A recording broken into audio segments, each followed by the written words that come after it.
Hi, Hello, people. how's everyone? How are you? I'm good, thank you very much. How are you doing? Good, thanks for asking. Today we're going to talk about having a different reaction to how you would normally react to something. Okay, so Yeah? that So this. behavior Okay, wise, so the saying that says, "If you always do what you've always always done, done, you'll you'll always always get get what what you've you've always always got." got. Now, Most people know that. and magnify that by 50,000 because we're in a confined because of environment. isolation. Yeah. Is that what you're trying to say? I think it is because I think if we respond, for example, when we are not happy or we're upset or there's conflict, the answer for some people would be right. I'm out. I've got to go and take a walk, or you leave for work, or I don't know, you go to the gym, or something that Space. going away So from your it's yeah. So space. you can Yeah, so you can create space to be able to yeah. digest and process information and There is that, and I think some people really need that. But I yeah. think for many of us, all of us included, there's a level of immaturity that hasn't been learnt. So you remove yourself rather than deal with the circumstance. Okay, so then what you're saying, this is a great opportunity for maturity in some levels or some areas of our lives. Definitely. Okay, And we don't have a choice in the matter. So it's definitely. like stay and deal Yep. rather than fly, and just remove yourself and come back and hope that the person has calmed down, or hope that the situation is just, dealt with itself, which of course it never does, Okay. or that the other person has done some tidying up and cleared the mess under the carpet and that's Mm-hmm. where it's going to stay. So I think in these circumstances, it's, changing the way that you would normally react to a certain circumstance, dealing with it, Yep. and I guess having the tools to deal with it, which we can talk about as well. Because some people will say, well, how many of us, how many of you have been in circumstances where you're in the middle of conflict or sulking, silence. It's just whatever way, it's not pleasant in your home.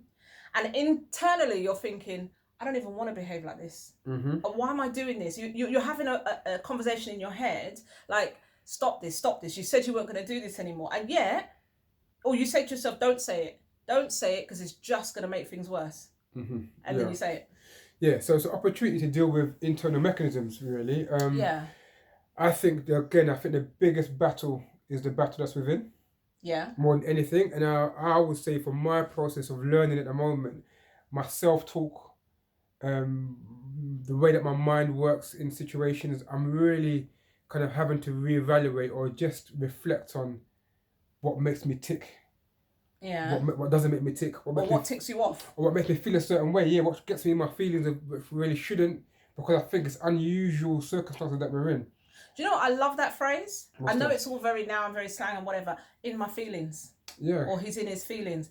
I actually like that phrase because it describes exactly what's happening. You've got certain feelings going on within you. Yeah. So you're shutting yourself down and you're all up in your own feelings. Yeah. How much are you considering the feelings of the person that you're The kind of person not you're happy with? with, for your children. I think having to do schoolwork. Yeah, that's it. Schoolwork. Having to do schoolwork has got me in my Stop, feelings. just right there. Pause. I think you've got to take a sell out moment. Is it that bad for you? You know what? It's not that. It's just, I suppose,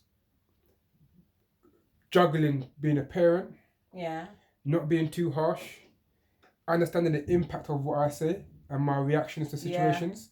My screw face, if one of the children does something that I think is ludicrous, or I'm saying to you, we've seen it, everyone's seen that video where whatever parent is teaching their children and they're saying, right, 5 plus 7 equals 10. No, 5 plus 7 equals 10. No, 5 plus 7. And I think I see myself just falling into that zone, like saying, like in my head and in my facial expression, saying to one of my children, no, fix up, stop messing around. What is 5 plus 7? I found myself thinking, I pray you didn't do this at school. Don't embarrass me. You must know what 5 plus 7 is.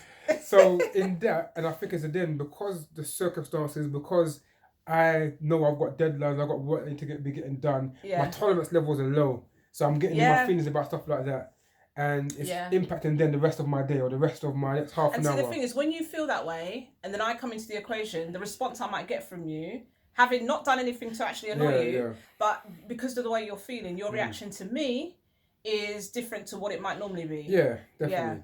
And I suppose when you're in quarantine, you're not giving yourself the opportunity to miss your partner, Yeah. the opportunity to miss your children, Yeah. to wonder about what they're doing all day. No, you know what they're doing all day. They're getting on your nerves all day.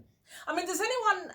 I certainly feel like when I take my children to school in the morning, or we take the children to school in the morning, because we have just, we don't do it together. Detail. But we just too much detail. Yeah, but people might think, really? You both take them to school? Too much detail. They're in 2 separate schools, yeah? Okay. So I take one and he takes the other 2.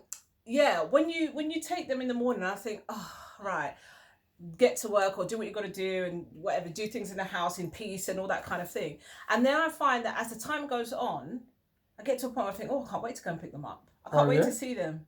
Yeah, it doesn't last long. That's a new feeling. That's a revelation for me. Really? No, I do. I miss them. I miss them. And then when I see them coming, like when they come out of their classroom or into the playground or into the car, and I think, oh, how's your day, son? Whatever. And then within how long? I don't know, 5 minutes? It can at times get to the point where... not always. Sometimes we have great fun in the car. Yeah. It's loud and whatever. But at the same time, that can very quickly disappear. And it becomes like you're into parent mode again. Yeah. So then what we're getting at is that actually, for some people, 70% of their communication ingredients are now being removed.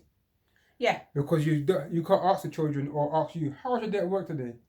How was it when you met with that person? How did it go? What did you do today? Right. So all those little, all those kind of angles for initiation of conversation or to get your feelings out and to find out how the other person is doing is now eliminated. Yeah. Because you know exactly what that person's been doing or the children have been doing because they're in your house all day, every day, 24/7. And again, while it's a blessing, like I keep saying, there's opportunities now to learn our kids on a different level, learn how they deal with situations, learn about each other a bit more. Yeah.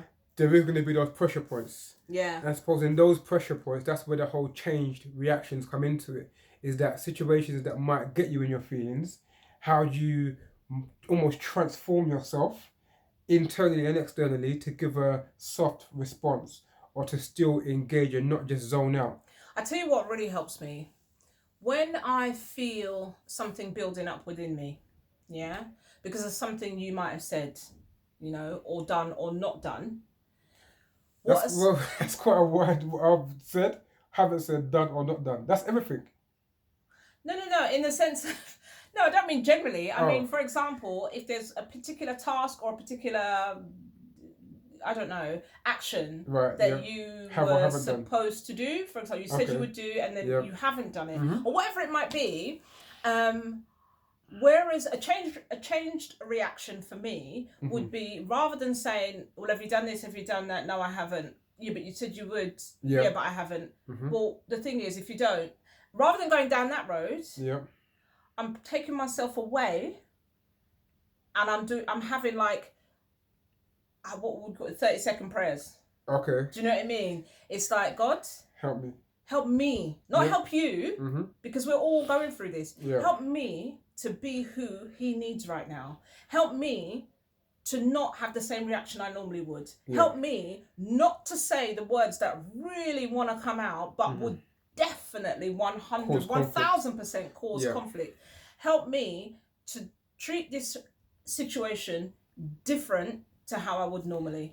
And get a different outcome. Changed reactions. Wonderful. Reaction. And I think, again, it works in relationships, marital relationships, with your children, but also spreads far and wide as well. I think all of your relationships, you can apply this principle because everybody's going through circumstances they haven't been in before. Yeah. Kind of thing. So if it's your parents or your cousin or your thing that just has that way of winding you up because they're checking up on you, making sure you've done A, B, C, and D, I think having a changed reaction can also influence the people around you that are not in your immediate home circumstance. Yeah. You see what I mean? Because those influences, external, can also have an impact on us. I think also the people who they're doing something for the good, for your good.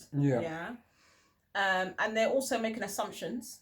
Like everybody is assuming that single people who live on their own are really, really going to struggle right now. Yeah. And I've called a friend who is single and lives on her own. She's having a whale of a time. Okay. She's absolutely loving it right now. I'm not saying that won't change next week, but she's absolutely loving it. Whereas there's an assumption that people want you to, they assume you're going to be reacting in a certain way at this time. And that can irritate you. Yeah. Do you know what I mean? Because everybody's calling, everybody's highlighting the fact that you're not with anybody, or everyone's assuming if you've got loads of children, your house must be running riot right now. Yeah. You know, or if you've got young people, they must be just up to all sorts. Yeah, and I suppose it's that thing of not taking things for granted. Yeah. And I think I suppose people that you think will be okay may not be okay. Yeah. And the people that you think might be struggling might be doing very just well. fine. Yeah. So it's about how you gauge those relationships and friendships actually, rather than call somebody and put them on the spot.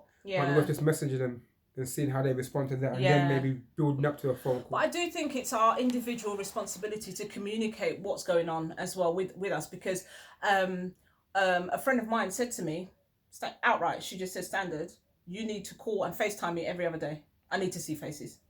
Okay. That's it. She just said it outright, and I think, do you know what? She's not having to ask and beg and whatever. She's just telling me what she needs right now, and I can do that. It's not like, no, I think you're being unreasonable because I've got 3 children to teach or whatever. A 5, 10, 15, 30-minute call is actually doable, because whatever time I would have used traveling You've got on school runs or school or work trips or whatever, I can take that time and invest it in somebody else. Yeah, and also just something I think I've identified. I think even though everyone's at home, like a husband and a wife and family and children, I think it's easy to make excuses to be busy. Or the opposite. No, I think to be busy. For me, is to be busy. I think for me, is to make excuses to not do things. See, but then I think it could be a form of escapism. Okay. So, for example, now that we've been at home, we've done the garden, bits in the garden. Yeah. If the weather was decent, and I was just like, child, you know what, this pressure's too much. I'm going to go and do something garden. And actually disguise doing something positive. Getting out, Disguise doing something positive as a way of actually escaping interaction. That's because you've done them all. No. You've done the garden, you've done the garage. There's nowhere else for you to go. No, but for example, yesterday, I was just feeling a bit in my feelings. I did some ironing. Yeah. And most people wouldn't see that as you escape. No, but in a way, though, it wasn't avoidance. Yeah. But I knew that I wasn't in not a great place. I wasn't like depressed or anything like that. But I just felt a bit off. So you wanted to do something that was just you. Maybe, yeah. And you put on your music, didn't you, and just got on with it? Put on, some Rice and Peas selection. Rice and Peas. And just done some ironing for a bit. And and that could be disguised as, I'm doing something positive for the household. Well, actually, it's me taking some time out. It's me escaping for a little while. I mean, that's fine. I mean, if you need to take time out, and do those kind of things, go for it. But these are some of the goals that I'm setting for myself. Yeah. Around stuff around the house kind of thing. But I could, again, in that time, that half an hour that I was ironing, I didn't technically engage with my children. No. Or my wife. No. So, I mean... But the ironing got done. Yeah. But it could be an excuse for me to be busy. So I could say, right now, do you know what? I've been putting off doing this for so long. For tomorrow, 3 hours, I'm doing A, B, and C. No, but you see, there's a lot of people who would, the same thing, like you need time on your own, or you were in your feelings or whatever, will shut themselves in a room on a computer and be gaming or playing or doing other things. You did something purposeful. True, so you're blessed then. Some brownie points. You're blessed, yeah. For, probably last year about to the end of today. To the end of next week. Yeah, so just about not making excuses of being busy. And I think for us, like yesterday, doing the quiz yesterday with the boys. Oh, yeah. Fantastic. We did a quiz. I found it on Facebook, actually, and it was just one of those quizzes where you have, I think it was 17 questions, and it was a quiz aimed at, not even a quiz, it was just like picking the thoughts of young people. Yeah. So it was simple things like, how long does it take to get to America? And of course, our 8-year-old said, actually, it wasn't far, he said 5 hours. Yeah. And then our middle son, who's just, if anybody knew him, that's the way he thinks. He said 3 seconds if you go telepathically he's just on another planet, that one. So, and it's just picking the minds. And actually, you find out so much about your children. And then you could do the adult version, do it online, on Zoom, with some friends, and then make it a discussion point. It doesn't have to be 70, it could be 5 questions, it could be 35, it could be 105. But you're learning so much about the people around you, depending on the answers they'll give. And I know that if I did it with a group of my friends, by question 2, we'd be in such a big debate, we wouldn't get much further. But it's fun.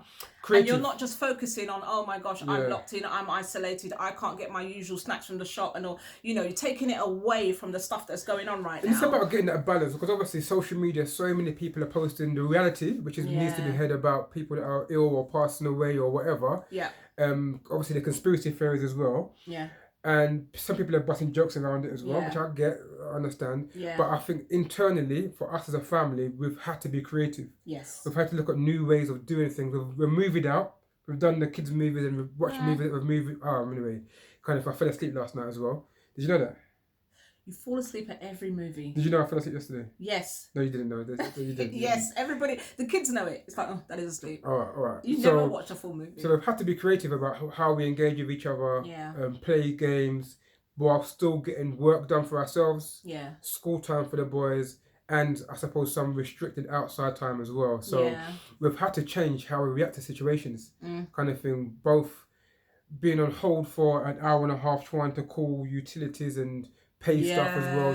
Even that frustration as well. It's just so many factors now that contribute into our bubble of the Harris family kind of thing that we've got to really guard and protect ourselves. And I think for me, I've struggled more than you about being at home. Yeah, which is really surprising. Yeah, so I'm a homebody normally when I've got my freedom, but now it's enforced. I'm just having to continuously check myself about how I'm responding, how I'm feeling, and what I'm doing, kind of thing, you know. So the thing is as well, and I think it's important to say, especially for the children, is that they have to understand that just because we're in these circumstances, all the rules don't go out the window. You can't behave like a complete spoilt brat and expect to get away with it because we're in isolation. Whilst we can make allowances. Yeah, some allowances. But it's the same for us. I can't carry on crazy knowing how it's going to impact my household and I can't come away. Yeah. We have to, it's our job to teach them that although your circumstances have changed, there's still a level of discipline and a level of boundaries that have to be in place because you have to live amongst four other people. Yeah. You know, we're a family of 5. And so you can't just go off the rails and behave however you want and that's going to be okay. But we also obviously allow for the fact that they've been cooped up, you know, we're in our 2nd week now. Yeah. This is new to all of us. Yeah. I'm teaching them that this is, whilst it's difficult for you, it's also difficult for me and Daddy as well. And so we make a way. And so Rob recognised on Saturday, that, you know, the kids had been in the house, apart from the garden, had been in the house the whole time. So he took them for a walk and found this remote piece of land somewhere down the road that no one was there, and the kids just went on this little adventure and did some filming and messing around and whatever, and it was enough for them to feel like they'd got out. Yeah, definitely. Good time. So, they come back tired and they slept well. I think for me, I'm super hypersensitive to communicating faith to the boys. Yeah. Again, this is unusual for everybody to be in a scenario. So I'm really trying to make sure that I communicate with them what the news is saying. Yeah. What's happening to people around us, but also more importantly what God is saying. Yeah. And what our declaration of faith is around viruses, and being able to just get into some Bible conversations and some real life, living it out conversations with them now about spending time with God, about dinosaurs the other day, about angels and what that looks like. And it's almost re-educating myself as well to be able to talk with authority as well. Even the position I have in church and how long I've been a Christian for, I'm still making sure that my faith is like a child.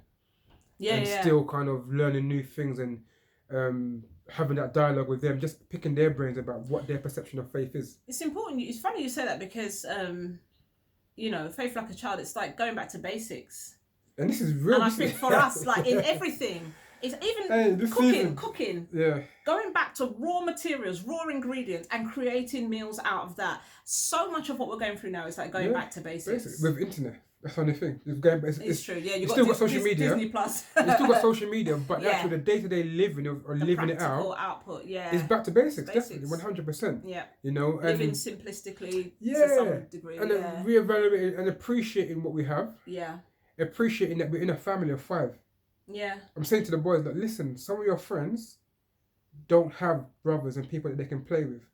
I said that to them the other day. I said, imagine what it'd be like now to be a single child and not have each other in the household. Because they've been playing hide and seek and doing all sorts of stuff like that. Imagine if you were on your own. If you lived in a flat. There's 5 of us in a flat. What hide and seek? There's no hide and seek. You ain't playing hide and seek. No garden. Come on, that's what I'm saying. So I'm just trying to make them appreciate what they've got without kind of doing that whole kind of, back in my day, that kind of stuff. In the olden days. Yeah, but it's just, I think, again, I want to really look at this as an opportunity to be able to do something different again. And I always come to this point of actually building our bond as a family. So when we come out of it the other side, we can sit back and say, remember when? Yeah. Remember when? I think that's really we'll important have for me. certain. I think let's not throw away the thing. Like Rob did this activity with the kids the other day where he I bought a bottle of PVA glue. Do you remember how at school we used to use that? Yeah. And they literally wrote or drew something on paper with the glue and then poured sand that we'd used. I think one of our boys had this toy that was filled with sand and he cut it open. And my first reaction was to cuss him. Without permission. Right. But actually it came in really useful because there was loads of sand inside this thing that already had a little hole in it. So he felt it was okay to just make the hole bigger. And then they poured sand over the glue. And then I'm sure I'm explaining this like people don't really know what it is. Like they probably do it all the time with their kids.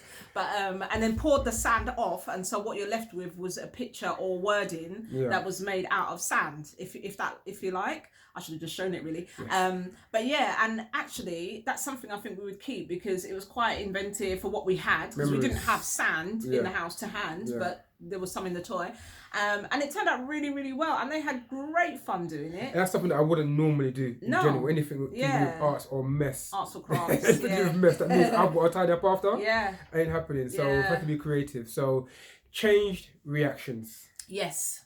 Have we covered it? Change your reactions. Change your reactions. Yeah. Have we covered it, do you think? I think we've covered it. Okay. And I think let us know if you do react to something different to how you normally would, and it's a success, you know, let us know what it was, share it so that other people can glean from it as well. Definitely. We can certainly glean from it, and I think we can all do with all the help we can get, really. Yeah, man. So we're all in this journey together, man. You have to do it in isolation. We're just sharing what we're experiencing, offering some advice, some wisdom, always as usual coming from a faith perspective as well, but also down to earth, grounded and real, practical application. Definitely. So hopefully you found it useful, and we shall see you again shortly. Take care, guys.